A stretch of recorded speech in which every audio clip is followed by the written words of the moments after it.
الله أكبر الله أكبر الله أكبر الله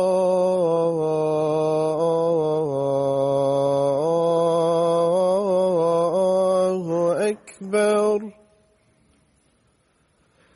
أشهد أن لا إله إلا الله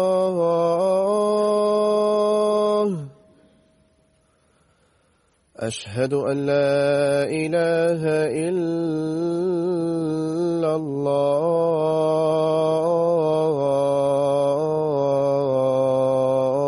الله أشهد أن محمدا رسول الله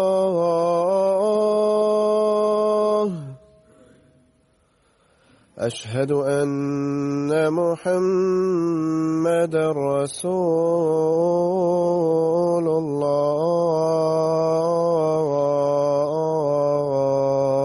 الله حي على الصلاة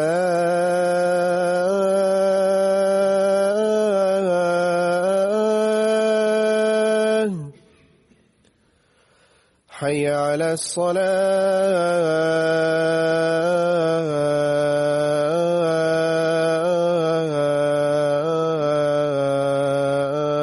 الصلاة حي على الفلاح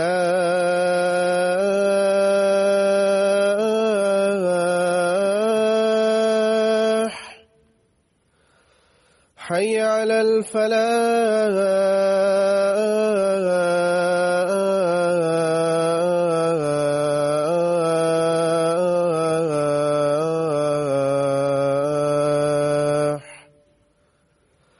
الله أكبر الله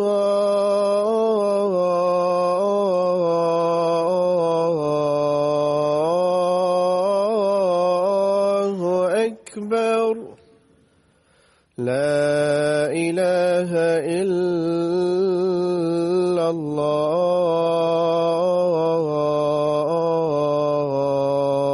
الله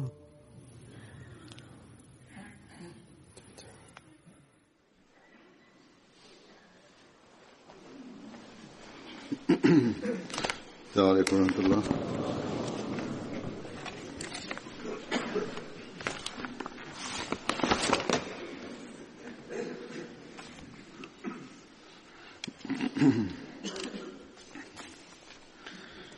أشهد أن لا إله إلا الله وحده لا شريك له وأشهد أن محمدا عبده ورسوله أما بعد فأعوذ بالله من الشيطان الرجيم بسم الله الرحمن الرحيم الحمد لله رب العالمين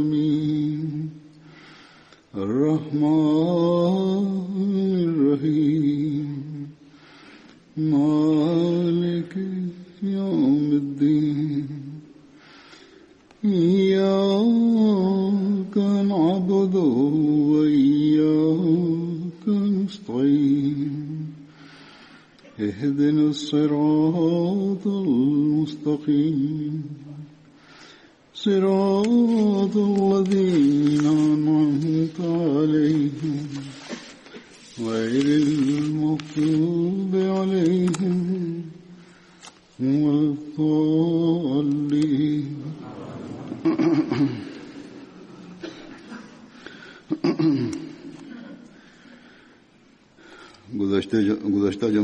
O'tgan juma xutbasida men Tahriki Jadidning yangi yilini e'lon qilganim bois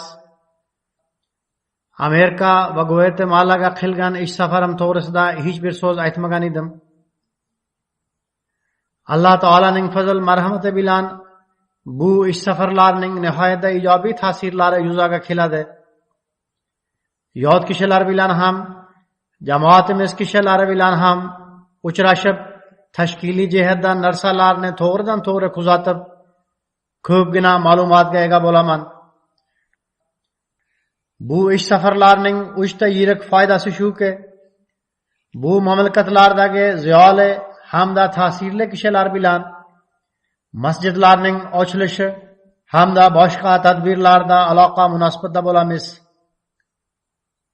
Ikkinchidan, ommaviy axborot vositalari orqali islom va ahmadiyat bilan tanishib, haqiqiy ta'limni odamlar bilib olishadi. Uchinchi yirik narsa shuki, jamoat a'zolari bilan shaxsiy aloqa o'rnatiladi. Shu sababdan ular bilan birodarchilik va o'zaro mehr muhabbat ularning iymoni va ixlosi sabab ko'payadi.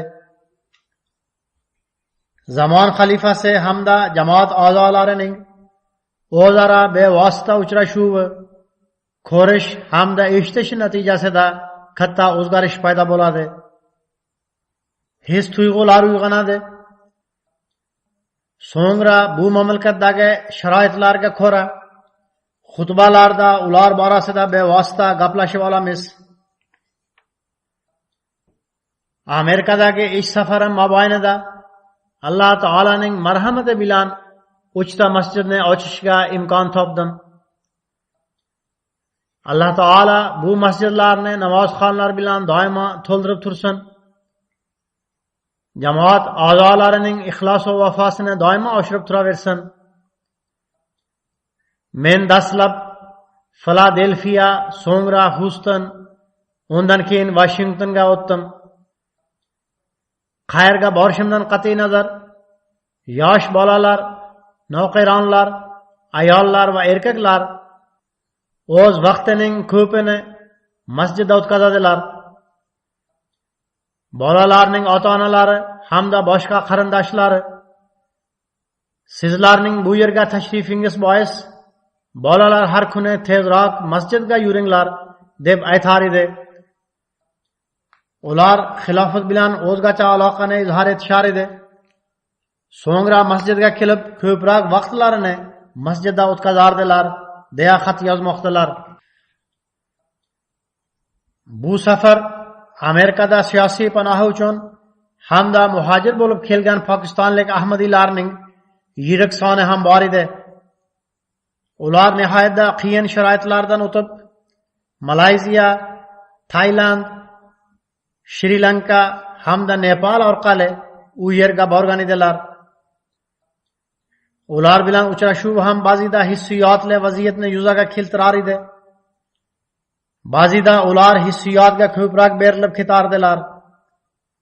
Alloh taolo ularga kuch-quvvat bersinki, ularga u yerga borib yengilliklar hamda farovonlik topilishi bilan birgalikda ularda biz dinni dunyodan ustun tutamiz, dunyoviy hayo-havaslarga sho'ng'ib ketmasligimiz zarur degan his doimo ustunlik qilib tursin.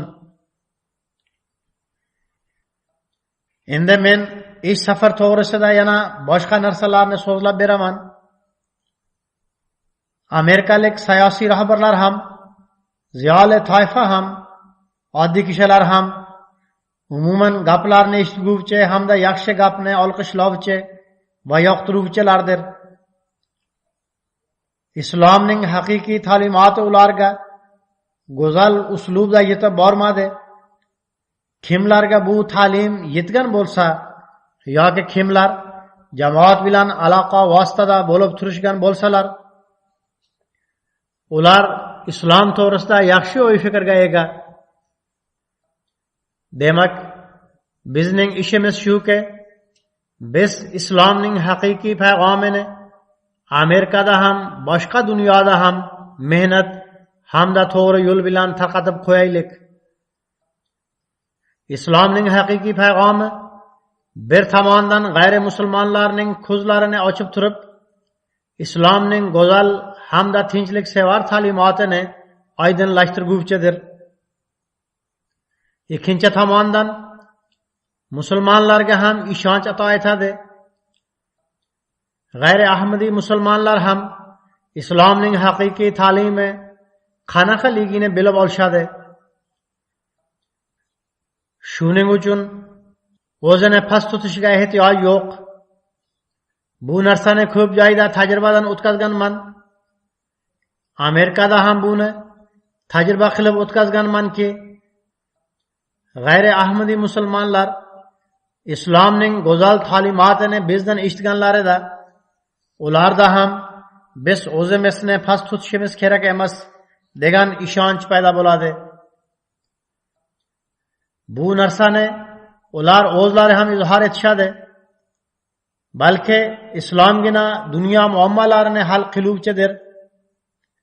Tinchlik, omonlikni o'rnatish vositasi ham islomdir. Jamiyatdagi muammolar hamda moliyaviy muammolar yechimiga ham islom ta'limi rahnumolik qiladi. Ba'zi g'ayri ahmadiy musulmonlar bizning tadbirlarimizga qatnashib, islomning go'zal ta'limotini sizlar qandoq taqdim etsangiz, o'sha haqiqiy yo'l yo'riqdir deb izhor etishadi. G'ayri musulmonlar bu payg'amni eshitib hayron qolishadi hamda o'z o'y fikrlarini bildirib, agar islom ta'limoti ana shu bo'lsa, unda albatta bu ta'lim muvaffaqiyat qozonguvchi ta'lim deya hisoblashadi. Hozir men ba'zi mehmonlarning taassurotlarini ham taqdim etaman. Filadelfiyada Baytul Ofiyat nomli masjidning ochilish marosimi bo'lib o'tdi. Unda kongressmen muhtaram Dwight Evans qatnashgan edi. U nihoyatda yaxshi so'zlar bilan menga "Men sizni kutib olmoqdaman" dedi. Yana shunday dedi: "Bu yirik shahar aka-uka, opa-singillar o'rtasidagi muhabbatdek muhabbat shahridir. Men Filadelfiyadagi ma'muriyat tomonidan musulmon jamiyatga aytmoqchimanki, biz sizlarning tinchlik payg'amingizga shu yerda xush kelibsiz deymiz."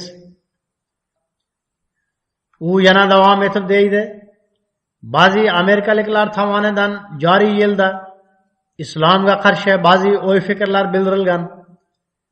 Biroq men sizga shuni bildirmoqchimanki, bu yerdagi ko'pchilik sizlarga xush kelibsiz deydi.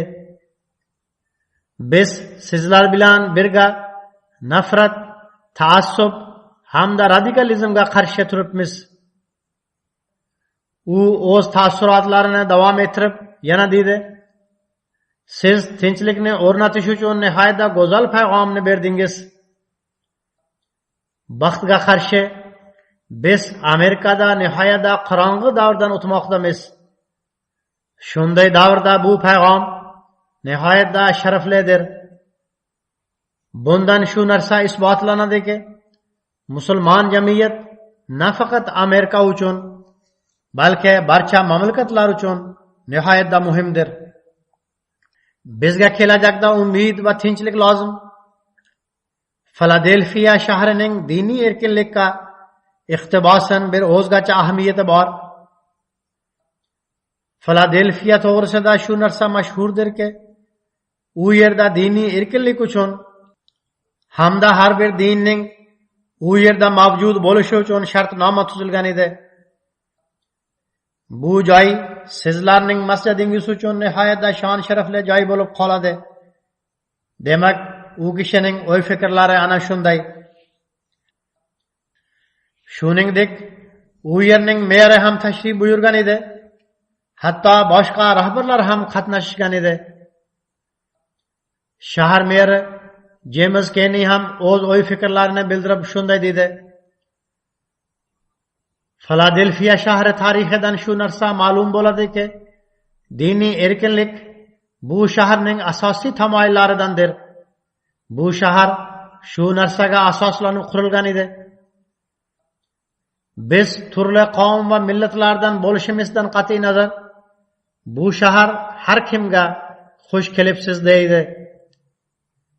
Biz bir-birimiz bilan birgalashib ishlaylik. Bir-birimiz bilan hurmat, ehtirom bilan muomala qilaylik. biz dunyoga biz birga bo'lib yashay olamiz. Biz o'z muammolarimizni yecha olamiz. Biz o'z farzandlarimiz muammolarini hal qila olamiz deb xabar berishimiz lozim. Ana shu ta'lim dar haqiqat islomning ta'limidir. Bu ta'limni boshqalar o'zlashtirib olmoqdalar. Musulmonlar esa unutib yubormoqdalar. Yana bir tadbirga Sudya Heri Schwartz ham qatnashgan edi. U o'z fikrini izhor etib dedi: "Men bu jamoatni 25 yildan beri taniyman. Bir necha marotaba ziyofatlarda jamoat prezidenti bilan turli muammolar bo'yicha gaplashganman. Mening nutqimdan so'ng u shunday dedi: Bu payg'am mehr muhabbat, birdamlik hamda yaqinlik payg'amidir. Agar bu payg'amni tushunib olsak, unda mening fikrimcha biz barchamiz yaxshi ahvollarda bo'lamiz." Afrika-amerikalik bir yangi musulmon shunday deydi: "Bu yerda katta bir masjidga ehtiyoj bor edi. Bu juda yaxshi markaz qurildi. Atrof muhitni yaxshilash uchun 10 yil ketadi. Biroq men 2 yilda jamiyatning yaxshilanayotganini ko'rdim. Bundan shu narsa isbotlanadiki, astoydil birgalashib ishlasak bo'ladi." U kishi mening nutqimdan so'ng dedi: "Bu hayratlanarli payg'amdir. Har bir so'zingiz qalbimga singib ketdi." Bu kishi hali Ahmadiy emas, ammo musulmon edi. Yana bir Afrika-amerikalik xonim shunday deydi: "Men nutqdan ko'p narsalarni o'rgandim. Biz bu nutqni o'z hayotimizga tatbiq etamiz deya umid qilaman. Agar biz bu gaplarga amal qilsak, unda biz albatta to'g'ri yo'lda bo'lamiz." Bu kishi ham Ahmadiy emas edi. Yana bir Xoniya nomli xonim shunday deydi: "Sizlar bergan payg'amdan islomga qarshi tarqatiladigan tushunmovchiliklar barham topa oladi. Bu yerda musulmonlarning bir markazi barpo bo'lishidan biz nihoyatda xursandmiz. Odamlarda islomga nisbatan taassub mavjud. U umuman noto'g'ridir. Payg'amingiz nihoyatda kuchli edi. Bu payg'am keng tarqalsin va Amerikadagi kishilar islom haqiqatini bilib olishini istayman." Tadbirda bir mahalliy deputat qatnashgan. U o'z taassurotlarini bildirib shunday deydi: "Masjidning ochilish marosimida sizning tinchlik to'g'risidagi payg'amingiz nihoyatda zarur edi. Ayniqsa hozirgi vaziyatni inobatga olganda bu yanada muhim ahamiyatni kasb etdi. Mening bu yerga kelishim men uchun katta sharafdir. Men bu masjidning o'z ko'z o'ngimda qurilayotganini ko'rdim. Shu yerda masjid barpo bo'lishi bu hudud uchun nihoyatda barakalidir. Siz biz qo'shnilarning ehtiyoj paytlarida ular bilan yilkama-yilka turamiz deb bergan payg'amingizga mening fikrimcha faqat Filadelfiyadagina emas, balki butun Amerikada ehtiyoj bor." Bir falastinlik musulmon xonim ham tadbirda ishtirok etgan edi. U o'z taassurotlarini izhor etib shunday deydi: "Payg'amingiz nihoyatda dolzarb edi. Men Falastinning bir kichkinagina qishlog'idanman. Men yoshligimda o'rgangan ta'limotlarni bugun nutqingizda ko'rdim. Zikr etilgan islomgina haqiqiy islomdir. Biz qaysi firqaga mansub bo'lishimizdan qat'iy nazar burchimiz shuki, tinchlik uchun birgalashib ishlashimiz lozim." U o'z taassurotlarini davom ettirib: "Siz barcha musulmon guruhlarga haqiqiy shaklda elchilik qildingiz" dedi. Bu o'y fikrlar ko'ngli toza kishilarnikidir. Qolgan musulmonlar ham shu narsani tushunib olsinlarki, Ahmadiya jamoatigina darhaqiqat islomga vakillik qilmoqda. Bir o'qituvchi ayol deydi: "Sizning tinchlik payg'omingiz nihoyatda go'zal edi. Men katolik nasroniyman. Biroq har bir so'zingizga qo'shilaman. Men nihoyatda ishonch bilan aytamanki, islom tinchlik payg'omini beradi. Islom insoniyatga xizmat qilish payg'omini beradi." Yana bir professor tadbirga ishtirok etgan. U o'z universitetining prezidenti vakili sifatida kelgan bo'lib, o'z taassurotlarini izhor etib shunday dedi: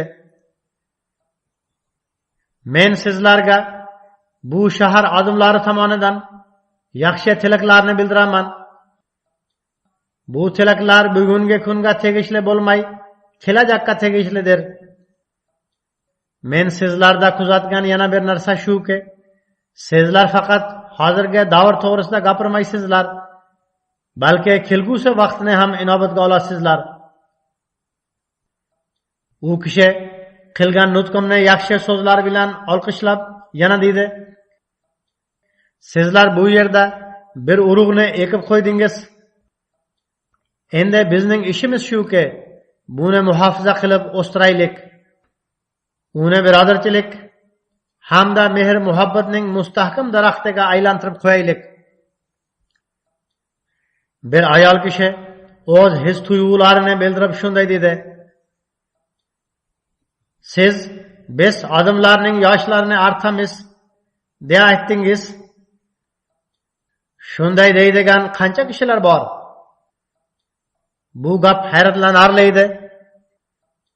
Men o'z hissiyotlarimni boshqara olmay qoldim. Kishi o'z payg'omini yetkazish uchun balandroq ovozda yoki jo'shqinlanib gapirishi shart emas. Siz bergan payg'omingizni nihoyatda go'zal uslubda berdingiz. Men nutqimda biz kambag'allarga yordam berish uchun har doim tayyormiz. Agar biror kishi aziyat chekayotgan bo'lsa, biz uning yoshlarini artamiz deya aytgan edim. Bir g'ayri Ahmadiy imom sohib ham bu tadbirda qatnashgan edi. U o'z o'y fikrini izhor etib shunday dedi: "Men Ahmadiylar bilan ilk marta Qur'oni Karim tarjimasi orqali tanishgan edim. U kishida Mavlaviy Muhammad Ali sohibning tarjimasi bor edi." Bu imom davom etib shunday deydi: "Payg'omingiz nihoyatda yaxshi edi. Men gapingizga 100% qo'shilaman. Bizning maqsadimiz hamda missiyamiz ana shudir. Biz barchamiz Odam ato farzandlarimiz. Biz bir-birimizning hayot kechirish saviyasini yaxshilashga harakat qilib turishimiz kerak. Biz birgalashib Payg'ambar sallallohu alayhi vasallamning haqiqiy payg'amlarini tarqatishimiz kerak. Alloh taolo shunday qilsinki, uning bu so'zlari faqat quruq so'z bo'lmay, u amal qiluvchi ham bo'lsin." Yana Baltimorda masjid ochilishi marosimi bo'lib o'tdi. Bu masjid Baytus Samad masjididir. Bu bino ham bir cherkov edi. U sotib olinib, ta'mirlanganidan so'ng masjidga aylantirildi. Bu bino tasodifan taxminan 99.9% qibla tomon yo'zlangan. Shu jihatdan hech qanday o'zgartirish kiritishning hojati bo'lmadi. Men u yerda bino to'g'risidagi hisobotni aytib bermagan edim. Shuning uchun birozgina hisobotni ham aytib o'taman. Bu masjidga $2 million xarajat bo'lgan. Bunda erkak va ayollar uchun alohida saroy bo'lib, unda 400 kishi namoz o'qiy olishadi. Bundan tashqari ishxonalar hamda kutubxona mavjud, darsxonalar ham bor, katta oshxona ham mavjud, ovqatlanadigan saroy ham bor. Bu masjid Shoh ko'chasi bo'yida joylashgan. bu shoh ko'chadan har kuni 45,000 transport qatnaydi. Baltimor shahrining meri tadbirga qatnashgan edi. U o'z o'y fikrini bildirib shunday dedi: "Siz tinchlik to'g'risida gapirdingiz. Bu payg'amga bugungi davrning ehtiyoji bor. Bu payg'amga nafaqat shahrimizda, balki bu shtatda, yana butun Amerikada qattiq ehtiyoj bor. Mening fikrimcha, bu payg'amni har bir kishi eshitishi kerak. Biz bu payg'amni eshitib bilib olamizki, dunyo muammolarining yagona yechimi faqat tinchlikdir.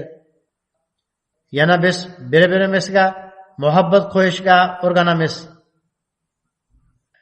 Baltimordagi bir universitetining professori ham ishtirok etgan edi. U o'z taassurotlarini bildirib shunday dedi: "Bizning o'rtamizda ko'pgina ixtiloflardan tashqari ko'pgina mushtarak narsalar ham bor. Bu payg'am hayratlanarli payg'am edi. U orqali biz jamiyatda muhim o'zgarishni barpo eta olamiz.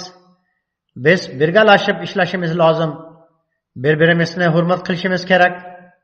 Amerikadagi bu atrof muhitda bu payg'am nihoyatda dolzarbdir. Amerikalik sifatida nafaqat o'zimiz uchun, balki o'z bolalarimiz uchun ham ishlashimiz lozim. Jamiyatda barcha birgalashib olg'a qadam tashlashi kerak." Bu hayratlanarli payg'am meni qattiq ta'sirlantirdi. So'ngra 48-rayonning vakili ham kelgan edi. U o'z taassurotlarini bildirib shunday deydi: "Men bu payg'amni eshitib qattiq ta'sirlandim. Ayniqsa musulmonlarga nisbatan jamiyatda qo'rquv mavjud. Yana mamlakatda irqiy jihatdan ayirmachilik bor sharoitlarda siz e'tiborimizni mas'uliyatlarga tortgansiz. Siz bizga har kim bilan muhabbat qilinglar, hech kimga nafrat qilmanglar deya aytdingiz. Ana shu narsalar bizga kerak.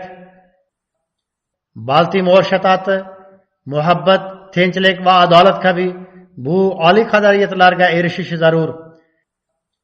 Mening zavjam bu payg'am biz uchun nihoyatda muhimdir" dedi. Mazkur kishi davom etib shunday dedi: "Biz o'zimiz harakat qilib jamiyatni yaxshilash haqida qanchalik gapirsak ham Ahmadiyya jamoati imomining bu yerda mavjudligichalik ta'siri bo'lmaydi. Ahmadiyya jamoati faqat bu yerda emas, balki butun Amerikada bir muhim rol o'ynamoqda." Yana bir nasroniy ruhoniy ham tadbirda qatnashgan edi. U o'z taassurotlarini bildirib shunday dedi: "Men nutqingiz mobaynida har bir so'zingizga qo'shilayotgan edim. Zero men Baltimordagi Ahmadiyya masjidiga bir necha marotaba borganman. Men ishonch bilan ayta olamanki, siz nimani aytgan bo'lsangiz, men uni boshqa masjidlarda shunday fitna fasodlar bo'layotganini ko'rganman. Bu masjid barcha jamoalar uchun ochiqdir. Men bir necha marotaba juma namoziga ham borganman. Men bu barcha gaplarning amaldagi izhoriga guvohman. Men bu gaplarni eshitib qattiq quvondim. Zero bu yerda turli din bilan aloqador kishilar bir joyda to'planib, tinchlik to'g'risida gapirmoqdalar. Bu narsaga nafaqat shahrimiz, balki butun dunyoning ehtiyoji bor." Yana bir xonim o'z taassurotlarini izhor etib shunday deydi: "Bugungi vaziyatda men uchun bu nutqda nihoyatda muhim payg'am bor edi. Musulmon va g'ayrimusulmonlar, oq tanli va qora tanlilar o'rtasida ko'pgina g'ovlar mavjud. Biz bu barcha to'sqinliklarga barham berish yo'lini izlashimiz lozim. Bu narsa bir-birini hurmat qilish bilan yuzaga chiqa oladi. Siz qo'shni haqida bergan izoh hamda u bilan qilinadigan go'zal muomala to'g'risidagi payg'omingiz men uchun nihoyatda ajoyib edi. Bu payg'omni eshitgach, menda islomni yanada o'rganish to'g'risida qiziqish uyg'ondi. Sizlarga minnatdorchilik bildiraman." Yana 41-rayon vakili Bilal Ali sohib tadbirda qatnashgan edi. U kishi musulmon edi. Bu mehmon o'z taassurotlarini bildirib shunday deydi: "Siz bergan payg'omingiz ta'siri barcha kishilarda ko'rinmoqda. o'zaro birdamlik, mehr muhabbat hamda birodarchilikni o'rnatish uchun bu payg'am nihoyatda muhimdir. Islomga nisbatan mavjud bo'lgan tushunmovchiliklarga barham berish uchun bu payg'am katta yordam beradi. Mehmon yana davom etib shunday deydi: siz ko'pgina muammolar yechimidan vaqtida xabardor qildingiz. Ayniqsa shu yerdagi vaziyatda bu yechim nihoyatda muhimdir. Zero ba'zi kishilar bayonotlari siyosiy jihatdan musulmonlarga qarshi hissiyotlarni uyg'otmoqda. Siz bu yerga kelib, ushbu masalalar haqida nihoyatda yaxshi rahnumolik qildingiz. Siz shunday vaziyatda hikmat bilan to'la dalillar bilan payg'am berdingiz. Hech bir aqlli kishi buni rad eta olmaydi. Men jamiyatda tinchlikni o'rnatish uchun nihoyatda oson yechimni o'rgandim. U ham bo'lsa, eng birinchi o'z uyingizdan boshlanglar. O'z qo'shningiz bilan yaxshi muomala qilinglar. Siz barcha jamiyatni o'zgartirishning hojati yo'q. Siz faqat uchrashib turadigan kishilarga mehr muhabbat tarqatib, ularga xizmat qiling. Shunda jamiyat tinch tatuv bo'lib qoladi deb aytdingiz. Siz yana bir oson yo'l yo'riqni aytib berdingiz. Ya'ni kishilarni haqqa chorlanglar. Haqqa haqiqiy chorlash uchun eng birinchi siz o'zingiz namunasiz. Baltimorda vaziyat bilan kurashish uchun Ahmadiyya musulmon jamoati maydonga kelgan. Bu jamoat jamiyat ichida ijobiy rolni ado etish uchun o'zining shijoatini izhor etgan. Bu taqlid qilishga loyiq namunadir. Alloh taolo jamoatga u yerda shunday namunani ko'rsatishga kuch-quvvat ato etib tursin. Yana bir Mishel nomli ayol presbiterianlik cherkovining diniy rahnamosi bo'lib ishlaydi. U o'z taassurotlarini bildirib shunday deydi: bu payg'am nihoyatda kuchli edi. Siz o'zaro birdamlik va tenglikka urg'u berdingiz. Siz qo'rquvga barham berib, birodarchilik aloqalarini o'rnatishga e'tiborimizni tortdingiz. Bu payg'am katta ahamiyatga egadir. Siz bayon etgan masjidning maqsad muddaolari nihoyatda yaxshidir. Siz yana qo'shnilarga qilinadigan go'zal muomalani ham tilga oldingiz. Men uchun bu yangi narsalar edi. Men bugun bildimki, mehr muhabbat to'g'risida qaysi ta'lim nasroniylikda berilgan bo'lsa, bu gaplar o'shadir.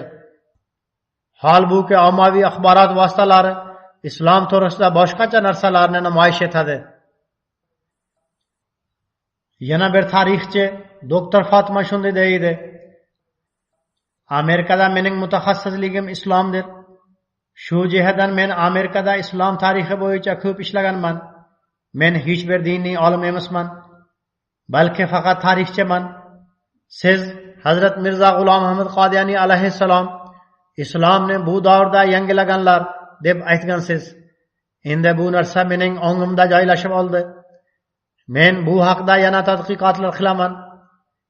Men shu narsadan quvonamanki, endi mening tadqiqot ishim obyekti faqat Hazrat Mirzo G'ulom Ahmad Qodiyaniy alayhissalomning zotigina bo'lmay, u kishi islomni yangilagan asrlari va iqtiboslari ham nazarda tutiladi. Sizning payg'amingiz hayratlanarli bir payg'amdir. Siz go'zal islomiy munosabatni faqat boshqa dinlar bilan cheklamay, g'ayri dinlar bilan ham muomala qilishni tavsiya qildingiz. Mehmon davom etib deydi: sizlar maqsad muddao qilib olgan narsa shuki, rang va irqqa ajratmay, biz barchamiz birgalashib odam bolasining xayrixohligi uchun ishlaylik. Bu payg'am naqadar go'zal payg'amdir. Musulmon sifatida bizga shak shubha bilan qaraladi. Shuning uchun bir musulmon tomonidan islom ta'limining bayon etilishi bir go'zal bosqichdir. Yana Virginiyada bir masjid ochilish marosimi bo'lib o'tdi. Bu masjidning nomi Masrurdir. Ochilish marosimi 3-noyabr kuni bo'lib o'tgan. U ham bir cherkov binosi edi.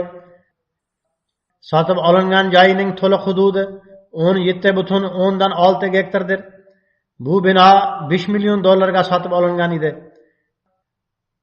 Uning pardozlash ishlari hamda biroz o'zgartirishga yana $75,000 sarflangan. Bu bino ham taxminan qibla tomonga yo'nalgan. Uning tom bilan yopilgan qismi 22,403 fut kvadratdir. Erkak va ayollar uchun alohida saroylar bor. Ularda 50-106 kishi namoz o'qiy oladi. Bundan tashqari 11 ta xona bor. Ular idora sifatida foydalaniladi. Bitta kutubxona, bitta anjumanlar saroyi bor, bitta katta oshxona mavjud. Bu tadbirda Respublikachilar partiyasining nomzodi Kore Stewart qatnashgan edi. U o'z o'y fikrini bildirib shunday dedi: "Men eshitgan nutq nihoyatda ko'ngilni tortguvchi hamda hikmat bilan to'la edi. Amerika hamda boshqa butun dunyo muhabbat barcha uchun, nafrat hech kimga emas degan payg'amni diqqat bilan tinglashlari va unga amal qilishlari lozim. Ayniqsa dunyoning yomon vaziyatida diniy erkinlikni tashviqot qilish nihoyatda muhimdir. Shuning uchun bu masjid biz uchun faxrlanishga sababchidir. Zero sizlar mamlakat uchun ko'p hissa qo'shasizlar." Yana bir nomzod Might Veterans nomli Virginiyalik mehmon qatnashgan edi. U o'z taassurotlarini bildirib dedi: "Men bu nutqni eshitdim. Men yana jamoat haqida o'qib chiqaman. Internetdan ma'lumot olaman. Men islomni yana o'rganish uchun masjidingizga kelib turmoqchiman." Yana bir nasroniy mehmon o'z o'y fikrini bildirib dedi: "Bu payg'am bugungi vaziyatga umuman muvofiq edi. Bu payg'am nihoyatda muhim edi. Biz tinchlik payg'amini eshitdik. Men qattiq ta'sirlandim, yana hayratlandim." Virginiyadagi 51-rayondan Deli Gate nomli xonim qatnashgan edi. U shunday dedi: "Payg'am nihoyatda hayratlanarli edi. Ayniqsa Amerikaning hozirgi vaziyatlari jihatidan nihoyatda kuchli edi. Payg'amingiz muhabbat hamda birdamlik payg'ami edi. Siz boshqalarni o'zingizdan ustun tuting, hech qanday g'arazsiz boshqalarga xizmat qiling deb aytgansiz. Hozirgi davr siyosiy ahvolida bizga shunday payg'amga katta ehtiyoj bor. O'zgalarni o'zidan ustun tutish nihoyatda go'zal hamda ruhaniyat bilan to'la payg'amdir. O'z qo'shnilariga g'amxo'rlik qilish, boshqalarning tinchligini o'z halovatidan ustun tutish nihoyatda katta narsadir. Shunday vaziyatlarda doimo o'z manmanligi ustun qo'yiladi. Siz esa boshqalarni ustun tuting dedingiz." Yana bir mehmon Alex Kise o'z taassurotlarini bildirib shunday dedi: "Men qattiq ta'sirlanganman. Men shuning uchun hissiyotga berilib ketganmanki, men Holocaustdan jabrlanganman. Sizning payg'amingiz ta'sirli edi. Sizning har bir so'zingiz mening ruhimga ta'sir o'tkazdi. Sizning payg'amingiz shu jihatdan ham hikmat bilan to'la ediki, biz nafrat bilan kurasha olmaymiz. Nafratga barham berish uchun faqat bitta yo'l bor. U ham bo'lsa, muhabbatni qoyim qilish uchun jon jahdi bilan harakat qilinsin. Nafratga muhabbat bilan barham berilsin. Bu muhabbat har bir din o'rtasida barpo etilishi kerak. Shunday muhabbatga jamiyatimizda sanoqsiz misollar mavjud. Sizlarning bu tadbiringiz ham unga yaqqol misoldir. Biroq bu kunlarda nimaiki ko'rsatilayotgan bo'lsa, u kichkina bir ozchilik hamda yo'ldan ozdiruvchi kishilardir. Ommaviy axborot vositalari uni bo'rttirib ko'rsatmoqda. Biz buni tarqatmay o'zaro mehr muhabbatni tarqatishimiz kerak. Bu kishi nihoyatda hissiyotga berilib ketgan edi. U kishi tadbirdan so'ng men bilan uchrashdi. Birinchi ozgina hissiyotga berildi. So'ngra u kishi men bu payg'amdan ta'sirlandim deya amalda yig'lay boshladi. Yana bir mehmon Shanin xonim qatnashgan edi. U kishi New Jerseyda jarrohlik koordinatori bo'lib ishlaydi. Bu mehmon o'z taassurotlarini izhor etib shunday deydi: islomning go'zal ta'limi haqida 2 marotaba aytib berildi.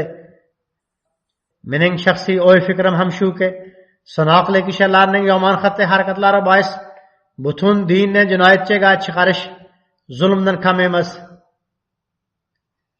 Bizda Amerikada har kuni bir fojia yuz beradi. Biroq shu sabab butun dinga ayb qo'yish noto'g'ridir. Politsiya idorasida o'tgan 40 yildan buyon ishlayotgan bir mehmon deydi. Bu payg'am butun dunyo uchun edi. Bu payg'amda mehr muhabbat, birodarchilik hamda haq-huquqlar to'g'risida ehtiyojga yarasha nasihatlar qilingan.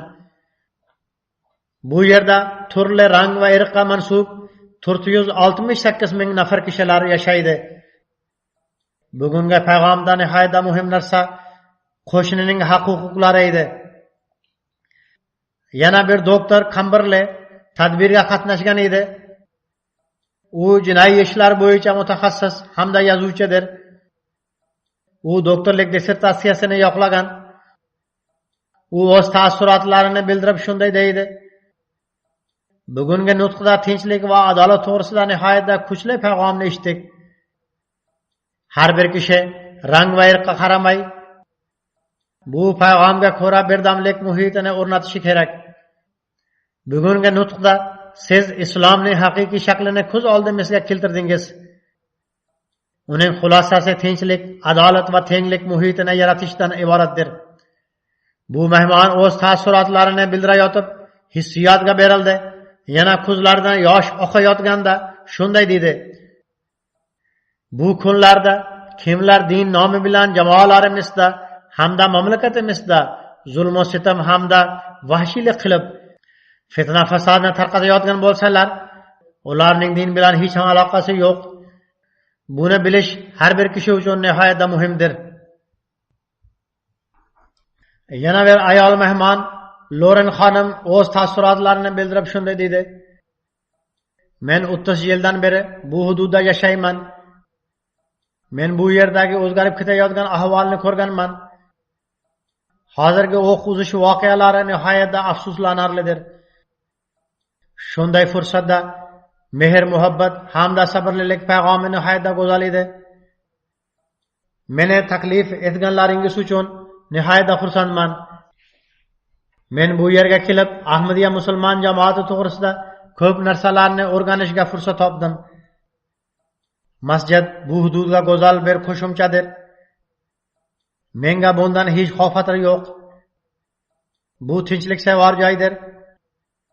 Men musulmon emasman. Men masjidga keldim. Menga bu yerda xush kelibsiz deb aytildi. Jamiyatimiz bunga muhtojdir. Endi shu yerda yana ko'p tadbirlaringiz uyushtiriladi. Men aytmoqchimanki, bu tadbirlarga musulmonlardan tashqari boshqa dinlar bilan aloqador kishilarni ham taklif etinglar. Bu masjidlarni ochishdan tashqari sizlarga ma'lum bo'lganidek, Guatemalada insoniyat birinchi tashkiloti tomonidan shifoxona barpo etilgan. Uning ochilish marosimi ham bo'lib o'tdi. U yerda ham siyosiy kishilar bilan jamoatning aloqasi mavjud. U yerdagi parlamentning bir a'zosi Angliya jalsasiga 2 marotaba kelgan. U aeroportga kutub olish uchun kelgan edi. U shifoxona to'g'risida go'zal o'y fikrlarini bildirib, jamoatga u mamlakatimizda shifoxonani barpo qilmoqda, yana jamoalar orasida mehr muhabbat hamda tenglikni paydo qilishga harakat qilmoqda deb minnatdorchilik bildirdi. Paragvaydagi ta'lim vaziri o'rinbosari Robert Kino sohib tadbirga ishtirok etgan edi. U ushbu fursatda o'z taassurotlarini shunday izhor etdi: bu tadbir nihoyatda chiroyli edi. Men nihoyatda hayratlandim. Zero bu shunday jamoatki, uning a'zolari birgalashib bu ishni amalga oshirdilar. Ular bu ishning barchasini muhtojlar uchun qilishdi. Bu insonlarga amaldagi mehr muhabbat izhoridir. Agar insoniyat ham mehr muhabbatning ana shu yo'lini tutsa, unda dunyoda tinchlik barpo bo'ladi. Islom dini va madaniyatni nihoyatda yaqindan o'rganish fursatiga ham ega bo'ldim. Ahmadiya jamoati to'g'risida ko'pgina savollarim bor edi. Bu yerga kelib, ularga javoblar topildi. Bir necha yillardan beri Ahmadiya jamoati Paragvayda ham qoyim bo'lgan. Men ularning taklifiga binoan ochilish marosimiga kelganman. Yana Gvatemalaning bir vazir o'rinbosari doktor Diana xonim tadbirga qatnashgan edi. U o'z taassurotlarini bildirib shunday dedi: bu nutqda kambag'allarga yordam berish payg'omi bor edi. Men o'zim ham bunga amal qilaman. Xudoga shukronalar bo'lsinki, din kambag'allarga yordam berishni o'rgatadi. Xalifa ham o'z nutqida buni aytib o'tdi. Gvatemalalik bir jurnalist tadbirga qatnashdi. U o'z taassurotlarini bildirib shunday dedi: menga eng ko'p ta'sir o'tkazadigan narsa shu ediki, dinda majburlik yo'q, balki biz bir-birimizga g'amxo'rlik qilishimiz kerak. Biz ham bir-birimizga g'amxo'rlik qilishimiz kerak. Ahmadiya jamoati imomi bizga ana shu payg'omni berdi. Yana u zot shunday dedi: biz barchamiz teng huquqqa egamiz. Har bir inson yaxshi farovon hayot kechirishi lozim. El Periodica gazetasining jurnalisti Partando Parnita o'z o'y fikrini bildirib shunday dedi: siz qilgan nutqingiz menga nihoyatda yaxshi ta'sir o'tkazdi. Uchrashuv ham yaxshi bo'ldi. Nosir shifoxonasining loyihasi nihoyatda yaxshidir. Bizga bu mamlakatda yana shunga o'xshagan loyihalar kerak. Yana bankda ishlaydigan bir xodim deydi: siz qilgan nutqingizning xulosasi xalqqa hamdardlik qilish edi. Sizlar bu yerda barpo qilgan Nosir shifoxonasi bunga go'zal va yaqqol misoldir. Yana bir bank rahbari shunday deydi: nihoyatda go'zal hamda yengil payg'om edi. Bu payg'om butunlay musulmon ummati tomonidan insoniyatga yordam berish barchaning mas'uliyati sifatida berilgan. Men Ahmadiya jamoatining falsafasidan ta'sirlandim. Men endi yana teranroq ma'lumotlarni olaman. Gvatemalada Review of Religions jurnali ispancha ham chiqa boshlagan. Bu yangi nashrdir. Latin Amerikasi va Markaziy Amerikada ispancha gaplashadigan taxminan 400 million aholi mavjud. E'tiborimiz Ispaniyaga tortilganda Gvatemalalik bir samimiy Ahmadi David sohib shunday dedi: sizlar islomni tarqatish uchun Ispaniyaga ko'proq e'tibor qaratmoqdasizlar. Bu kishi Gvatemaladagi birinchi Ahmadiylardandir. Ispaniyaning aholisi soni 40 million, biroq bizning mamlakatimiz aholisi esa 400 milliondir. Sizlar bunga e'tibor qaratmadingiz. Shundan so'ng u yerga muntazam e'tibor qaratildi.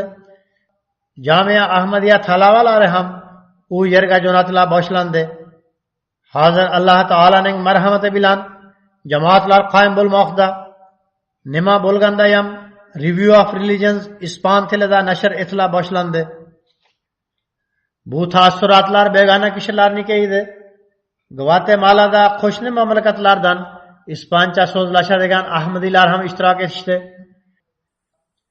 Ular shifoxonaning ochilish marosimiga qatnashish uchun kelganlarmi yoki men bilan uchrashish uchun kelganlarmi? Ularning taassurotlari ham nihoyatda hissiyotli edi. Ular ilk marotaba xalifa bilan uchrashdilar. Xilofatga nisbatan ularning muhabbati ko'zlaridan hamda qalblaridan otilib chiqayotgan edi. Meksikadan kelgan bir yangi Ahmadiy ayol Loera Malde xonim deydi: Gvatemalaga borib kelganimdan so'ng qalbimga shu narsa mustahkam qadildiki, Alloh taolo qayerda xohlagan bo'lsa men u yerdaman. Bu haqda menda hech qanday shak shubha yo'q. Men ruhoniy hamda hissiyot jihatidan nihoyatda xotirjamlik va tinchlikni sezmoqdaman. Boshqa mamlakatlardagi Ahmadiy opa-singil va birodarlar bilan uchrashib ham iymonim yangilandi. Eng ko'p zamon xalifasining ortida namozlarni o'qib, alloh taolo va ahmadiyat ya'ni haqiqiy islomga nisbatan iymonim yanada mustahkamlandi. Xohish istagim shuki, men bu yo'lda qoyim bo'lib turayin.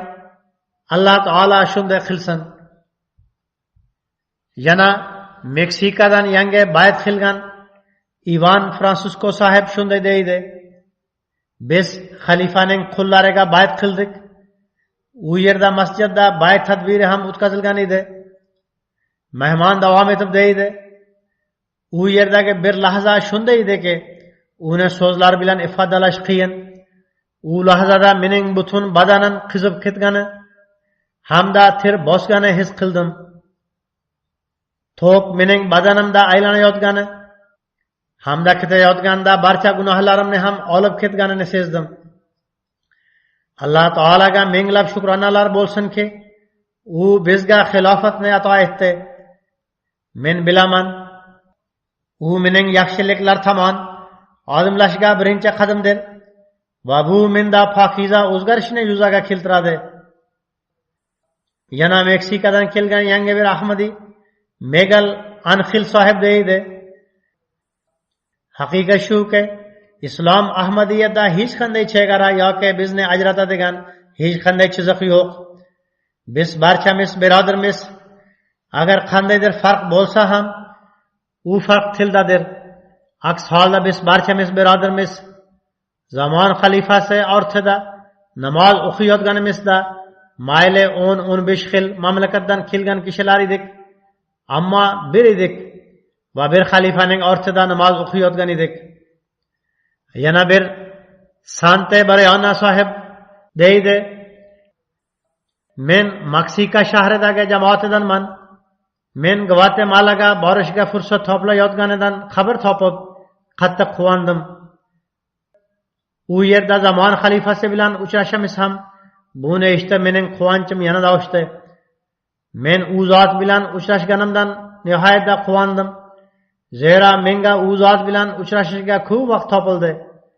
Men biroz muddat oldin Meksika shahrida bayat qilgan edim. Biroq u zotning qullariga bayat qilish mening hayotimdagi so'zlar bilan ifodalash qiyin bo'lgan bir voqea edi. Men o'z ko'z yoshlarimni artayotib, bu mening hayotimdagi eng go'zal kun edi dedim. Gonduras davlatidan yangi bayat qilgan Roza Delmi xonim deydi: men ilk marotaba o'z mamlakatimdan xorijga chiqishga fursat topdim.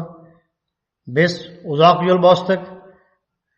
Biz Gondurasdan Gvatemalagacha 16 soat yo'l yurdik. Biz safar mobaynida turli qiyinchiliklarga duch keldik. Biroq jamoat masjidi hamda zamon xalifasini qurish zahoti yo'q. Safardagi qiyinchiliklar hissi ongimizdan darhol uchib ketdi. Jamoatning sevimli hamda yaxshi kishilari bilan uchrashishga fursat topdim. Ular men bilan oila a'zolaridek muomala qilishdi.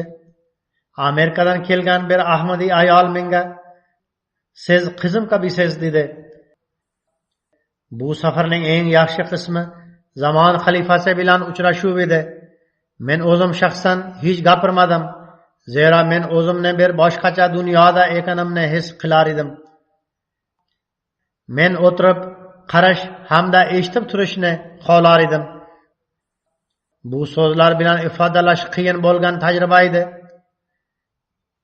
Bu ish safar mobaynida jamoat ta'limoti orqali ilmim yanada ortdi. Biz u yerda nazm o'qishga ham fursat topdik. Yana bir Gonduraslik mehmon Armando sohib shunday deydi: bu ish safarining eng yaxshi tomoni shu ediki, men zamon xalifasi bilan uchrashish imkoniga ega bo'ldim. Men bergan savollarga javob ham topdim. Yana Ekvadordan yangi bir Ahmadiy xonim kelgan edi. U 1 yil oldin Ahmadiy bo'lgan. U o'z taassurotlarini bildirib shunday deydi: Gvatemalaga safarim men va o'g'lim uchun nihoyatda yoqimli edi. Biz xalifani ilk marotaba ko'rganimiz biz uchun o'zgacha fursat edi. Zero bundan bizda tinchlik, muhabbat hamda sabr hissi paydo bo'ldi. Uchrashuv mobaynida o'g'lim Imom Mahdi alayhissalomning xalifasi bilan quchoqlashib uchrashganda nihoyatda quvondik. Biz u zotni o'zimiz uchun baxt va baraka deb tushunamiz. Ekvadorga qaytish safari biz uchun qayg'uli bo'ladi. Zero bizning Ahmadiy birodarlar hamda zamon xalifasi ko'p esimizga tushadi. Biz yana uchrashishga harakat qilamiz. Yana Gvatemaladagi bir yangi bayt qilgan Sulaymon Rudu sahib shunday deydi: Imom Mahdi alayhissalom xalifasining Gvatemalaga kelishlari biz uchun katta baxt saodatdir. U kishining bu yerga tashrif buyurishlari bizning jamoatimizga bo'lgan Alloh taolaning fazl marhamatidir. U zotning Gvatemalaga tashrif buyurayotganlarini eshitib bizning xursandchiligimiz haddan oshib ketgan. Menda bir ruhoniy mustahkamlik paydo bo'la boshladi. Bunda hech qanday shak shubha yo'qki, men o'zimda katta o'zgarishni his qildim. Yana Gvatemalalik bir yangi Ahmadiy Liza Pinto xonim deydi: Men Alloh taolaga minnatdorchilik bildiramanki, Imom Mahdi alayhissalom xalifalari Gvatemalaga tashrif buyurdilar. Bu men uchun faxrlanarli hamda sharafli narsadir. Bu men uchun bir buyuk tajriba bo'lgan. Qalbim shodlandi. Yana Gvatemalalik Dumentuel shunday deydi: Men Kibun jamoatidanman. Men zamon xalifasining bu yerga kelishlarida o'zimni iymon va ruhoniy jihatdan shijoat bilan to'la his etdim. Men nihoyatda xursandman, zero zamon xalifasi bilan vaqt o'tkazishga vaqt topdim. Bu kishi biroz muddat oldin Ahmadiy bo'lgan. Bu kishi nihoyatda ko'p hissiyotga berilib, menga shunday deb aytgan edi: Bizning hududimizda kambag'al kishilar yashaydi. Hududimiz o'ta uzoq, yo'llar ham asfalt emas. Duo qilsangiz va biror kishini ham yuborsangiz, toki mening qavmimdagi kishilar, ya'ni bu hududdagi kishilar ham Ahmadiy musulmon bo'lsinlar. Alloh taolaning qaysi fazl marhamati va mukofoti menga ato etilgan bo'lsa, u mening qavmimga ham yetsin. U kishi yana to'lqinlanib bu iltimos bilan birgalikda Alloh taolo u yerda jamoatni yoysin deya duo ham qildi. Yana Gvatemaladan Tiza Amir Tiza xonim shunday deydi: Oldin zamon xalifasini faqat rasmlarda ko'rgan edik. Endi yaqindan ko'rish hamda u zotning yonlarida o'tirishga fursat topdik. Men o'zimda katta o'zgarishni his etmoqdaman. Yana bir Kladiya xonim deydi: Men o'ta xursandman. O'zimni baxtli hisoblayman. Alloh taolo menga fazl marhamat ko'rsatdi. Menda o'z his tuyg'ularimni ifodalash uchun so'zlar yo'q. Iymon va ixlosimning oshishi uchun duoga iltimos qilaman. Yana Meksikadan Chiapaslik Xatija xonim deydi: Imom Mahdi alayhissalom xalifasi bilan uchrashish fursatini topganim uchun Alloh taolaga minnatdorchilik bildiraman. Savollarimizga javob topdik. Islomga nisbatan muhabbatim yanada ortdi. Bayat qilganimdan so'ng iymonim yangilandi. Men va mening Chipasdagi jamoatimning iymoni va irfonlari ko'paysin deya duo uchun iltimos qilaman. Yosamin Gomad xonim deydi: Nihoyatda go'zal istaliklar bor. Nihoyatda go'zal tajriba bo'ldi. Mening hissiyotlarim shunday ediki, quvonib yig'lagim kelmoqda edi. Bu taassurotlarni men ifodalay olmayman. Bu uchrashuvdan so'ng o'z hayotimni yaxshilashga menga fursat topiladi. Yana bir xonim Surayya Gomas shunday deydi: Mening his tuyg'ularim qalb qo'ridan chiqmoqda. Bu men uchun katta tajriba bo'ldi. Alloh taolo mening iymonim va ixlosimni oshirsin.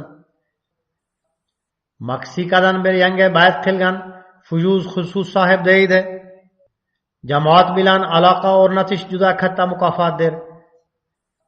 Mening saodatim shuki, Alloh taolo mening duolarimni eshitdi. Men qorong'ida edim. Alloh taolo meni va oilamni yorug'lik tomon olib keldi. Men o'z hayotimga o'zgarish kiritishga fursat topdim. Men ibodat va hokazolar to'g'risida savollar so'radim.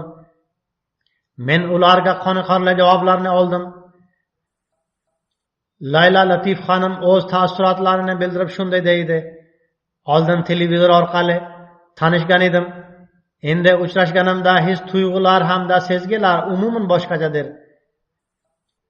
Panamadan Heli Doro sahib o'z zojasi hamda qizi bilan birga kelgan edi. U o'z taassurotlarini bildirib shunday deydi: mening huzur bilan uchrashuvim shadu xurumliklar bilan to'lgan kun edi. Men uni so'zlar bilan ifodalay olmayman. U kishi o'z taassurotlarini nihoyatda muhabbat hamda ixlos bilan izhor etgan. Belizdan bir delegatsiya kelgan edi. U delegatsiyadagi Golda Matino xonim shunday deydi: bu nihoyatda go'zal hamda barakali fursat edi. Men hissiyotga berilib ketgandim. Bu safar doimo esimda qoladi. Delegatsiyaning yana bir a'zosi Nikolo Velas shunday deydi: uchrashuv nihoyatda hissiyotli edi. U zot menga Angliya jalsasiga kelishni ham taklif etdilar. Lajnaning yana bir a'zosi Valentina xonim shunday deydi: uchrashuv vaqti nihoyatda shod xurrimlik vaqti bo'lib, qalb xotirjamlik topdi. Yana bir 13-14 yashar qiz shunday deydi: men birinchi zamon xalifasi huzurlarida xijolat bo'ladigan gapni aytib qo'ymay deb qo'rqayotgan edim. Ammo muloqot nihoyatda yaxshi bo'lib o'tdi. Bularda xilofat uchun katta hurmat ehtirom bor. Keyinchalik bu qizlar Dasta Qibla Numa nomli nazmni ham taqdim etishdi. Shuningdek ko'pgina erkak va ayollar turli davlatlardan uzoq yo'l bosib Gvatemalaga kelgan edilar. Ular o'z ixlos va vafolarini izhor etdilar. Alloh taolo barchasining ixlos va vafosini ko'paytiraversin. Yana ularni haqiqiy ahmadiy qilsin. Amerika jamoatining ommaviy axborot vositalari guruhi yaxshi ishlar olib bordi. Ularning aloqa vositalari yaxshi. Hozir bu guruhda biroz o'zgarish kiritilgan, biroq oldingi guruh ham yaxshi ishlagan. Amerikada televideniya orqali 2,869,000 nafar kishiga payg'am yetib bordi. Radio dasturlar orqali 5,398,000 nafar kishiga payg'am yetdi. Veb-saytlar va ijtimoiy tarmoqlar orqali 2 million nafar kishiga payg'am yetib bordi. Gazetalarda mening ish safarim to'g'risida xabarlar chop etildi. Yana 45 ta maqolalar chop etildi. Bu gazetalardan atoqli gazetalar Baltimore Sun, Philadelphia Inquirer va Religion News Service hamda Houston Chronicles'lardir. Jamoatning fikricha bu vositalar orqali 10 milliondan ko'proq kishiga payg'am yetib bordi. Gvatemalada ham ommaviy axborot vositalari orqali ish safarim yaxshi yoritildi. Gvatemalaning milliy gazetasi Prensa Libre har kuni 130,000 nusxada chop etiladi. 4 milliondan ko'proq kishilar uni o'qishadi. 29 oktyabr kuni gazeta o'zining birinchi sahifasida shifoxona suratini chop etib, uning ochilish marosimi haqida hisobotni yoritdi. Yana bir milliy gazeta jurnalisti Nasr shifoxonasi to'g'risida bir maqola yozdi. Yana bir milliy gazeta Empiri Gududa bir obzor maqola chop etildi. Gvatemalaning milliy televideniyasi men haqimda xabar berib, shifoxona tanishtiruviga asoslangan reportaj taqdim etdi. Shuningdek, milliy radiodan ham xabarlar berib turildi. Shu jihatdan taxminlarga ko'ra, Latin Amerikasining turli davlatlarida bosma media, turli gazetalar va televideniya orqali taxminan 32 million nafar kishiga Nasr shifoxonasining ochilish marosimi xabariga iqtibosan islom payg'ami yetib bordi. Bundan tashqari ijtimoiy tarmoqlar Twitter, Instagram hamda YouTube orqali 2,300,000 kishiga xabar yetib borgan. alloh taolo fazl marhamati bilan bu ish safar har tomonlama muvaffaqiyatli hamda barakali edi. alloh taolo kelgusida ham uning natijalarini chiqarib tursin. men namozlardan so'ng bir g'oyibona janoza namozini ham o'qitaman. bu janoza Burkina Fasolik Sava Dogo Ismoil sahibnikidir. u 14 noyabr kuni bomdod namozi uchun uyidan chiqdi. yo'lda yurib xuruji natijasida yiqilib tushdi. yaqindagi shifoxonaga olib borildi, biroq hayoti qutqarilmadi. Inna lillahi va inna ilayhi rojiun. Marhum 1964-yili tavallud topgan. 94-yili Ahmadiyatni qabul qilgan. u kishi doimo targ'ibot uyiga yaqin istiqomat qilishni yoqtirar edi. Targ'ibot uyi bir joydan ikkinchi joyga ko'chirilganda u kishi unga yaqin uyini ijaraga oldi. Doimo azon chaqirish uchun birinchi bo'lib masjidga kelishga harakat qilar edi. Jalsa solona payti odamlarni tahajjud namozi uchun uyg'otishda peshqadamlardan edi. Nihoyatda mayin ovozda azon chaqirar edi. Shu sababdan kishilar uni Sayyidina Bilal deya chaqirar edi. Har yili Ramazon oyida e'tikofda o'tirar edi. Namozlarga rioya qiluvchi hamda boshqalarning e'tiborini tortguvchi kishi edi. Bomdod namozidan oldinroq kelib, yotoqxonadagi bolalarni namoz uchun uyg'otar edi. Shundan so'ng azon chaqirar edi. Masjidning tozaligiga ko'p e'tibor qaratar edi. Lahorda jamoat masjidlariga hujum bo'lgan paytida Ahmadiylarning shahid bo'lishini eshitib, ta'sirlanib ko'p yig'ladi. Yana koshki edi men ham shahidlar jumlasidan bo'lsam edi deya istagini qayta bildirib turdi. Jamoat ishlarida doimo barchadan peshqadam bo'lar edi. 2004-yili men u yerga ish safarim bilan borganimda xavfsizlik navbatida ham doimo u peshqadam bo'lar edi.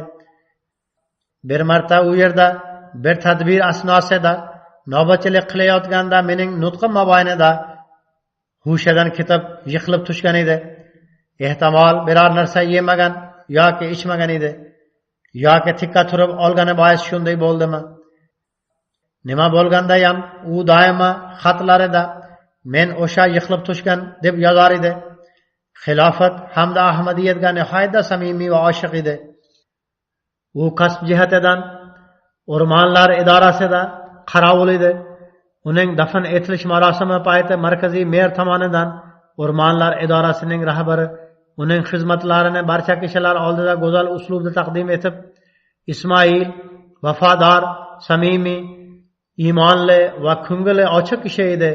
O'z mas'uliyatlarini nihoyatda go'zal uslubda amalga oshirar edi, dedi. Marhum Alloh taolaning marhamati bilan vasiyat tizimiga kirgan edi. Marhum o'z ortida birinchi ayolidan bir o'g'il va bir qizni qoldirdi. Ikkinchi ayolidan esa 2 oylik chaqaloq qizini qoldirdi. Alloh taolo marhumning darajalarini yuksaltirib, uni mag'firat etsin. Farzandlarini ham o'z panohida saqlab tursin.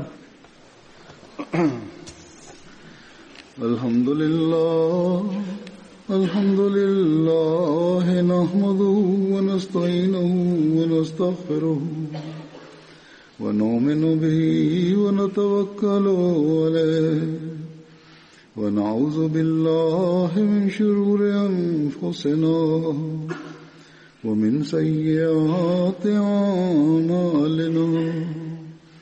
من يهده الله فلا مضل له ومن يضلل فلا هادي له ونشهد أن لا إله إلا الله ونشهد أن محمدا عبده ورسوله.